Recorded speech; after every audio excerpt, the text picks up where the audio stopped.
And let me tell you, that was the reprieve from the seriousness and the gravity of and the somber nature of this memorial service that we all needed at that particular moment. So think about it. Now we're like about 3.5 hours in, right? 3.5 hours in just into the service, not including the 4 hours prior to when the service began.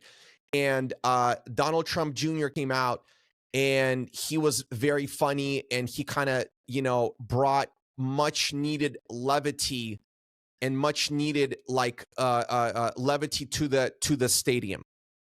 And he started out first by saying that, he's not widely known for being a sentimental guy. And then he did the absolute funniest impression of his dad. Okay. I'm not going to even try to replicate it, but he did the funniest impression of his dad.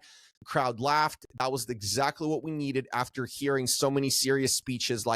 And there was no other person in the entire lineup of about 24 people that spoke that could have done it the way that Donald Trump Jr. did. So I'm thanking God that he spoke and he did that.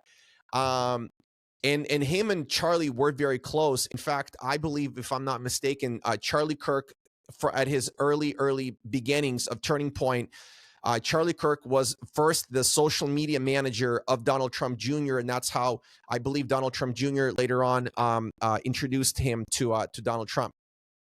And so Donald Trump Jr., he kind of, parodied his father, which was pretty funny. And also it was really funny to hear that, and it was very human to hear that, Trump is constantly telling Don to kind of calm down and not go so crazy. And I forgot the exact words that Don used, but he was saying that his dad is texting him, and he's like, hey, you're being a bit too much on social media. Cool it. So that was cool to kind of have that brief